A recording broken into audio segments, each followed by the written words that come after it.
What is going on, guys? It's your boy here again, Dean, and we're here today with 6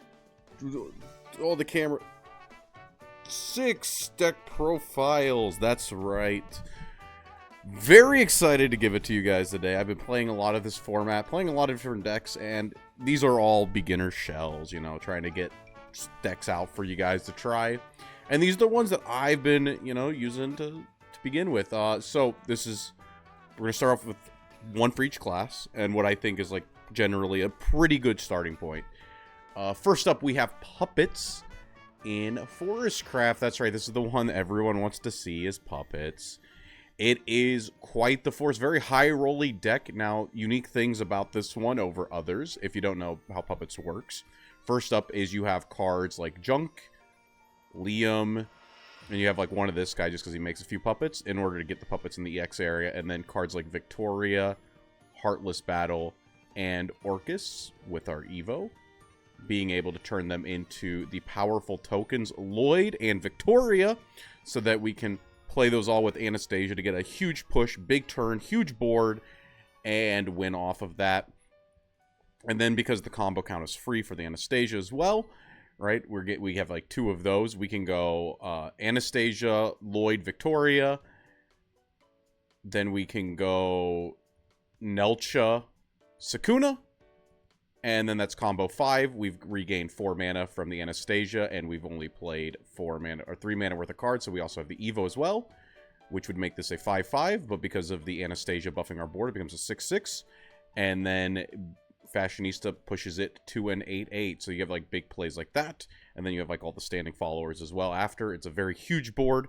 Very few classes have the ability to actually clear a board that's that wide. So it's a very powerful deck. The inclusion that this deck had that I liked over others was the Rose Gardener. This deck has cards, like the Victoria is a 4/1 with a sail. Rush and a Sail. This card that the Zwei makes and the Heartless Battle makes. The problem is that if we have to use that as board clear, it means that our Anastasia turn gets a little bit worse.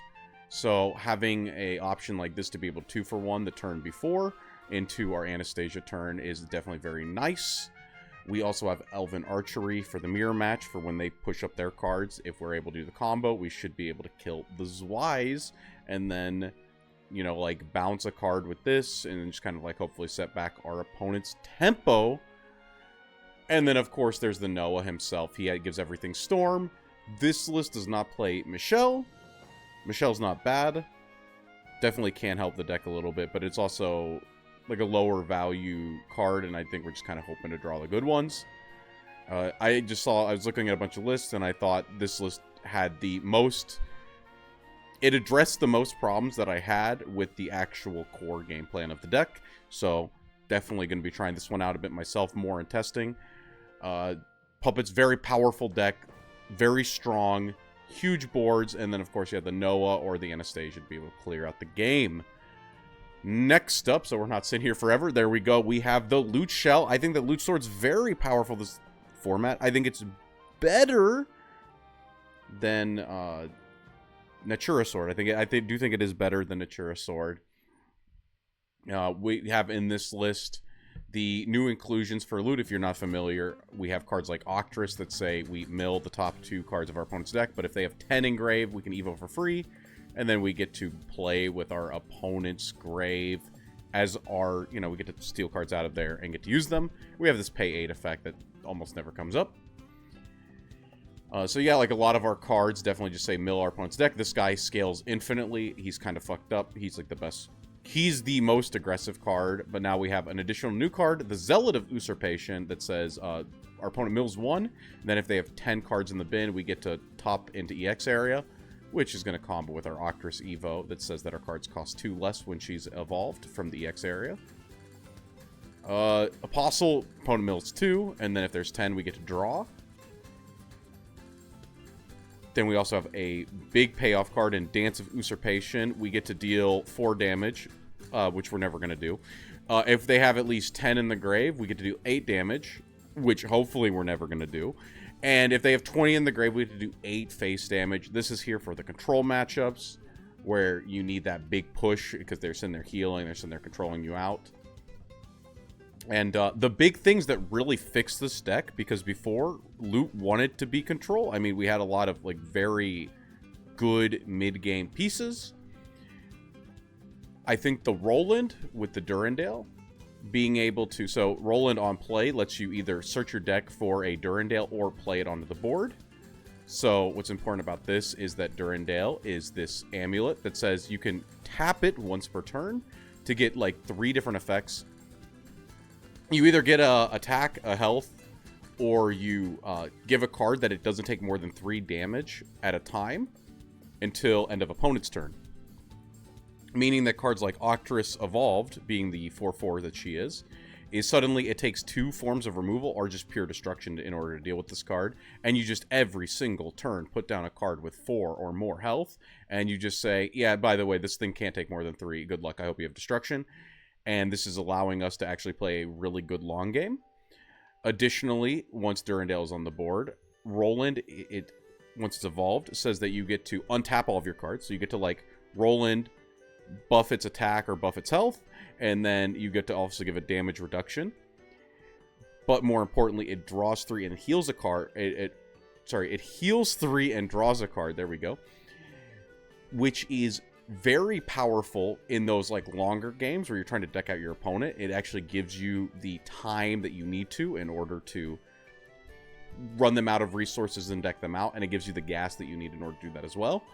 Another very powerful inclusion is the Sword Flash Panther. As you noticed, this guy is bringing back 2-drop or lower Swordcraft follower in your grave, and then you give it +1 attack. More importantly than the attack is the fact that you get to bring back Zealot, which is an additional draw 1, and it's an additional Octress if you need it in order to steal key cards out of your opponent's grave. It's not really there for... It's there to help you deck out your opponent and keep your gas going, right? It like puts 2 cards on the board, and then it also just like refills your EX area. Very good value card for our mid-range controlled deck, where our goal is almost to deck our opponent out, like, right? Because there's some decks, Dance of Usurpation may not be a good enough closer, and against those, we're just going to be looping Octress, mill 2, mill 2, mill 2, or we're going to be like playing down this guy to like continuously fill our EX area while also milling our opponent.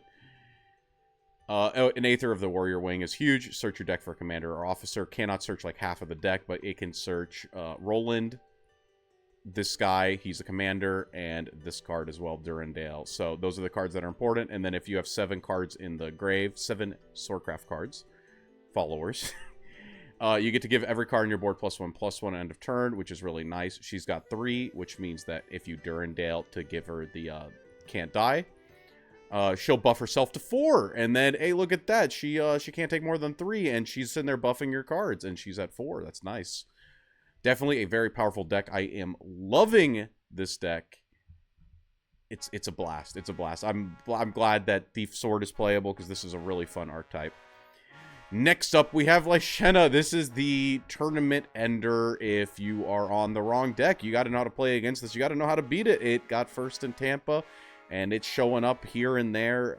It's definitely, it's a tournament ender if you do not know how to play against it. It is a deck that is going to be punishing you, sometimes just for your deck choice. I swear to God, this deck has 100 matchups. It also feels like it has 100 matchups as well. New cards that we got. If you've never seen Lyshenna, she puts the amulets on the board. Destruction in white. So she puts them in your EX area. A 1-mana amulet says at the beginning of your turn you get to heal 2. And a 2-mana amulet says at the beginning of your turn deal 2 damage. The new card that they got is that the Joy of Destruction. It says if you have a card on your board that has the trait, you get a mana back. But more importantly, if Lyshenna's on the board, you get to draw a card as well.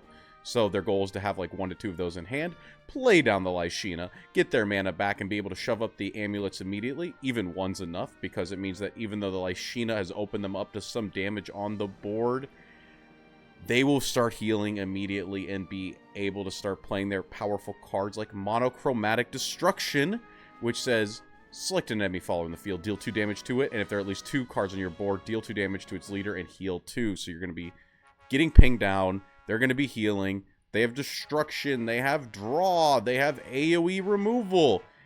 And another key card that they got was this guy, the Zealot of Destruction, 3 mana, 3/4. There are at least 3 Idolatry cards on your field. That includes himself. So 2 when he's played.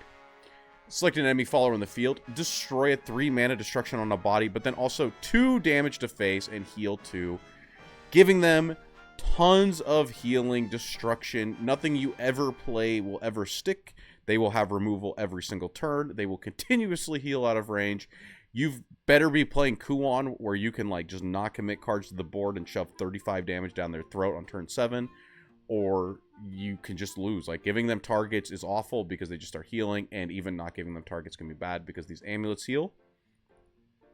And this Destruction and Refrain, if people don't know, this card searches Lyshina, or you can like play it for 3 mana total to AoE the board for the number of Idolatry cards, which means this card is a 3 mana like triple quadruple barrage.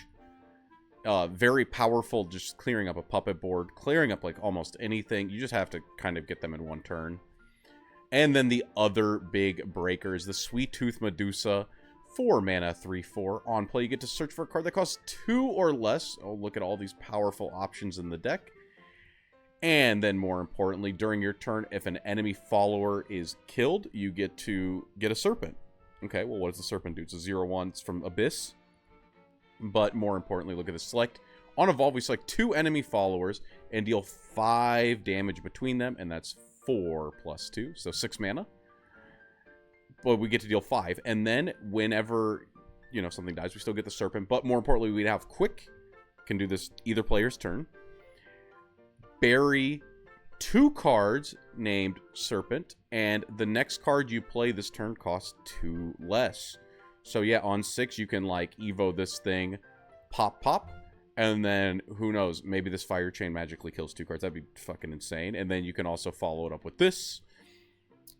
Just, you know, you're able to just continuously ping your opponent's board down, get cost reduction on even more removal spells, completely clean up the board, heal yourself up with cards like this.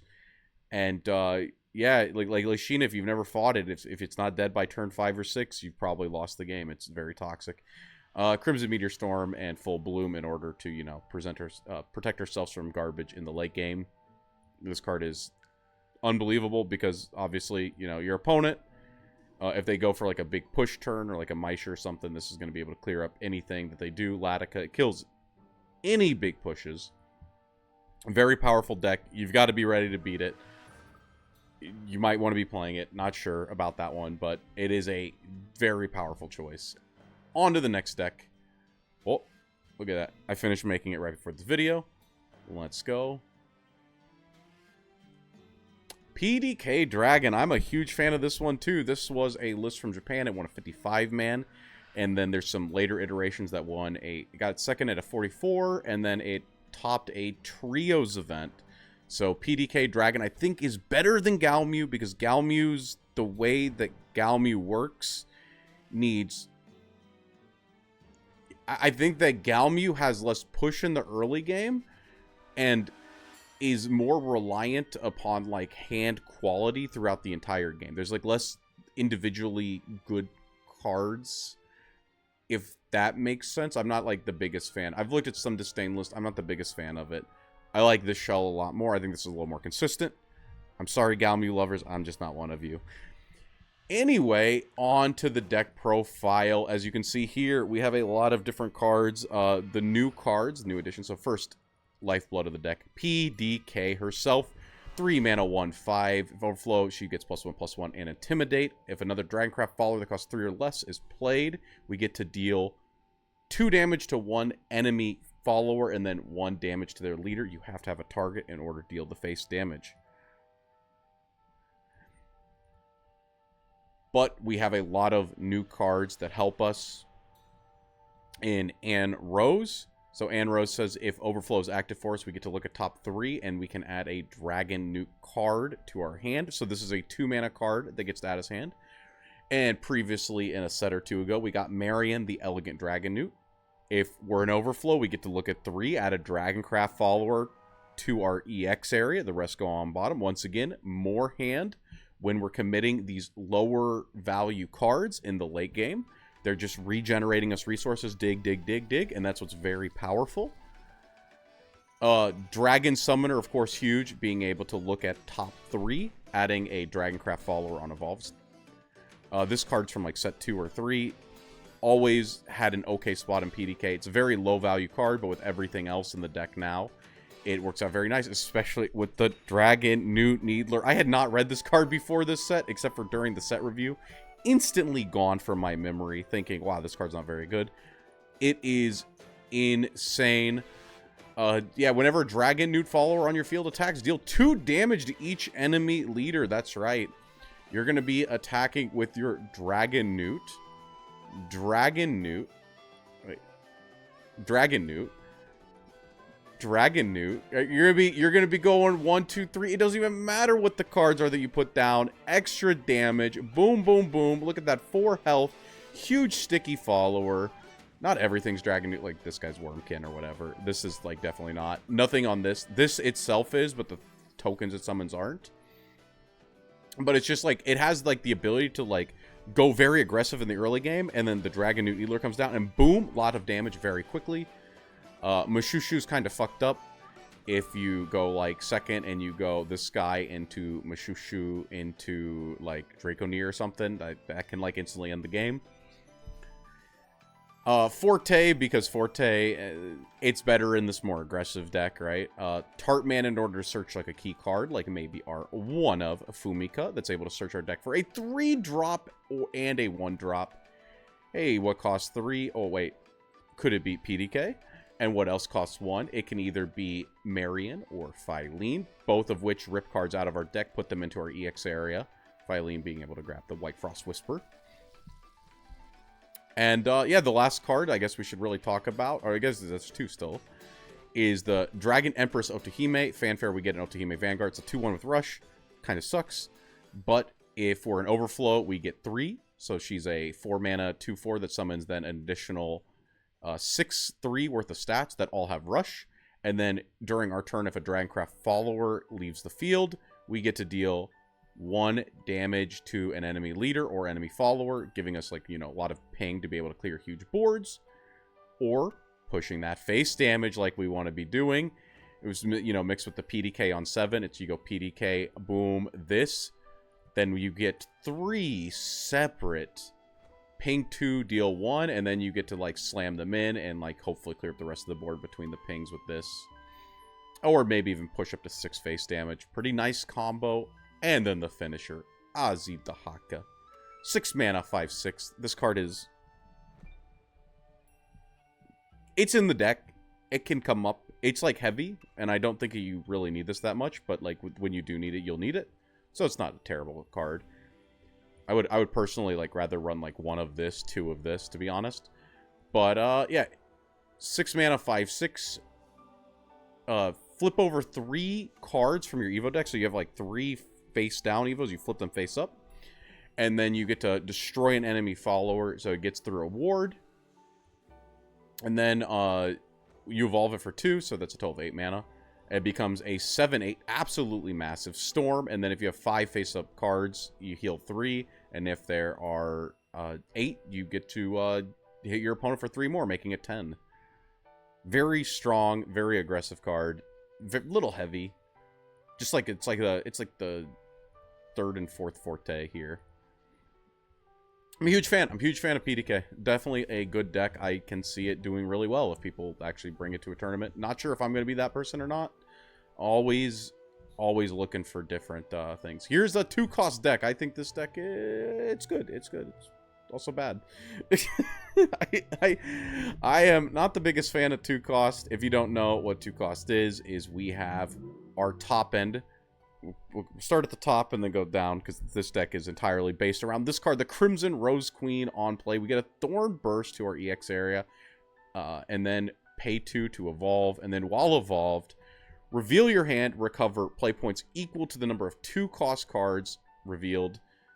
So if you have 6 additional, like, right, if you start your turn with 7 hand, draw to 8, you would get back 7. You would get back 7 of your 8 mana that you invested here in that world.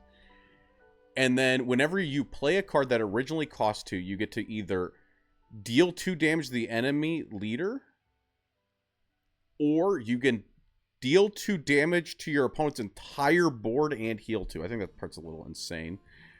If you can get to multiple Rose Queens, or even single Rose Queen, this deck is pretty good. You do have quite a few powerful cards to help you in the Alter Plane Arbiter, which says, on play, you can declare any number, and then you mill 5, and if you AoE the board for the number of cards with the cost that you declared. So if you say 3, and you mill 1 3-drop, you hit the entire board for 1.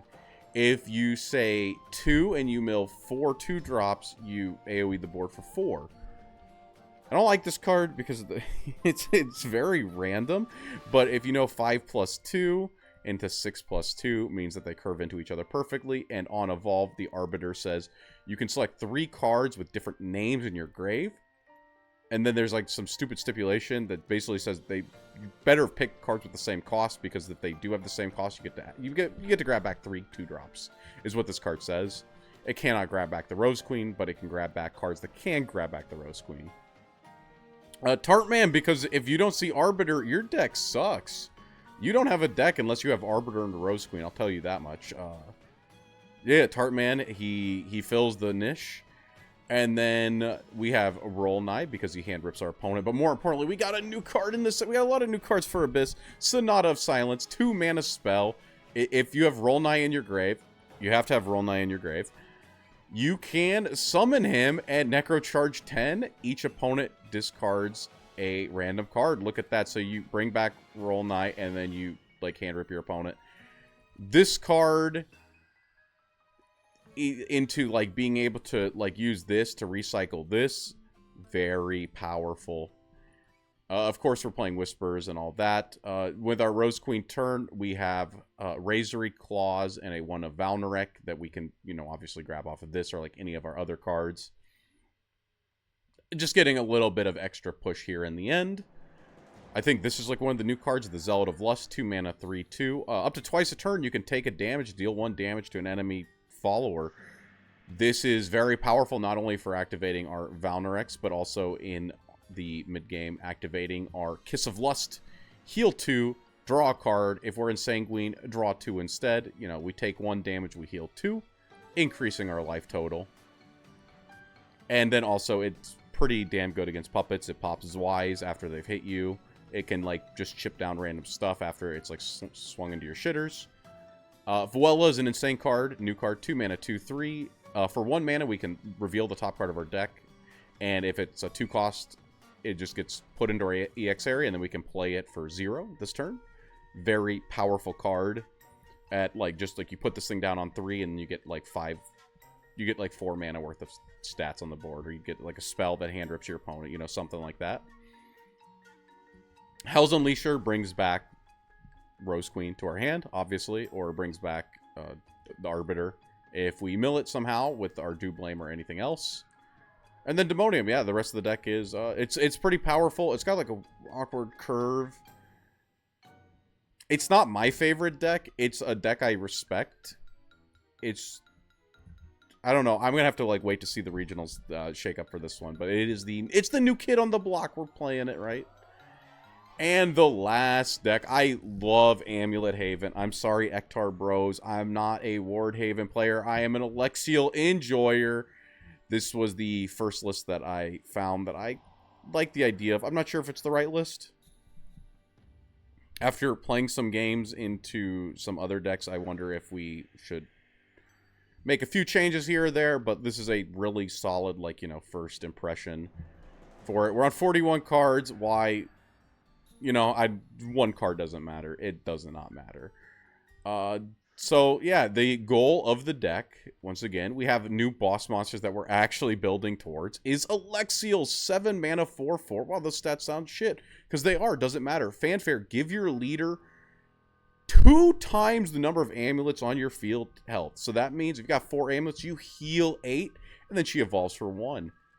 And on Evolve, we're going to be selecting an enemy follower on the field. We have to have an enemy follower. And we are going to be dealing damage to it 2 times the number of amulets on our board. And that much to their leader as well. So she's going to be coming down, healing 8, dealing 8, blowing up a card. She herself has ward, so you can tap her to avoid Maisha lethals. And then the rest of our deck is like a lot of powerful control cards. We're on triple Dark Offering because they finally put last words on amulets. This Meowscar's Ambush gets, let's look at top 3 to find a follower, helping us find our powerful cards like Alexiel and Aether and the Heavenly Aegis. Or even the new card, the Eidolon of Madness, 2 mana 0/3. Fanfare, if there are at least 3 amulets on your field, this card costs 0 to evolve. And then on evolve, we're going to be selecting an enemy follower in the field and banishing. And what is this? It became an amulet. And it has last words, deal 3 damage to each enemy leader, comboing with Dark Offering for some sick lethal lines. Or Mejiro McQueen coming back in. Fanfare, put an amulet from your field into the cemetery, select an enemy leader or enemy follower on the field, deal 3 damage. What is this? My Eidolon says deal 3 damage. She says deal 3 damage. 6 damage push. Then being able to evolve. Select an amulet on the cemetery. Add it back to our hand. Being able to, like, have a plea on board. Have an Eidolon on board. Crack the plea. Get the draw. Mejiro McQueen. Sack the Eidolon. And then Mejiro McQueen. Evo. Pick back up the plea. We're generating hand. We're keeping amulets in play. And we are pushing damage to be able to seal the game with the Alexiels or the Aegis as well. Other new cards that I think are worth talking about are Sekhmet. This card's like, okay. 2 mana, 2/3. We can kill an amulet. Oh, what do you know? Our cards have last words now. And then we can deal 4 damage to an enemy follower and 1 damage to the leader. A little bit extra ping. A little bit more board control in the early game. Forgotten Sanctuary is a new card. 3 mana amulet. Look at that. Get a Holy Tiger. That's the 4/4 with Rush. And last words, we get to heal 2, meaning that this can both clear board and heal, or this can heal us as well, giving us more sustain to help us get to the late game. Psychic Maid's a Cinderella Girls card, since it doesn't really saw play. It's going to be able to banish a card with 4 or less defense on the field. Very important because it can banish cards like Rolnai, which is a big contender. And then it also has pay 5, banish anything on the board. This can banish the Rose Queens so that they can't recycle them. Those are the real big targets. I don't know. Banishing cards in your opponent's board can sometimes be crippling. I guess against Sword, you can banish key cards like Octress. I'm not sure what you would do in Puppet off the top of my head. I guess Liam's maybe, so they can't recycle them. It's all around generally like just a very powerful card. And then you have Nana Abe, which is top check 5 to find an amulet. The rest go on the bottom, and then on Evolve you get to play a 3-drop. Put the wrong card in the list. On Evolve, she's able to put down a 3-drop or lower amulet. So you're usually able to put down the Psychic Maiden, banish a card, and then swing, and she becomes a 4/3. So she's able to kill something as well. And then basically 2 for 1, or you can put down this and get the 4/4. John's to clear up the board. This thing to search amulets, not really too important. Themis, because it's good against puppets. Good against a lot of stuff. You just Themis the board, and then you keep on trucking. Vengeful Radiance, this is important. 2 mana, quick, can't be used during your turn, but 2 damage, or 4 damage up to 2 targets. So, the important thing is if they do the Noah turn, because your deck is very good at dealing with the Anastasia turn, they have 2 Victorias and you remove 10 damage off their board. That's what this is for. Also good against Maisha. If you randomly have to like play into a board that can be Maisha'd, with, I don't know, like this card or something, or like the tigers on your board, it kills Maisha so you don't die, and then the rest of your deck should be good enough for cleanup. Yeah, that's Amulet Haven. Let's see, how good of a time did I do? 30 minutes, 6 decks, 5 minutes on average. If you guys liked it, smash that like button. If there's a deck you didn't see, let me know what it was. Maybe I'll do a deck profile for it. And till next time, boys, this is Dean signing out.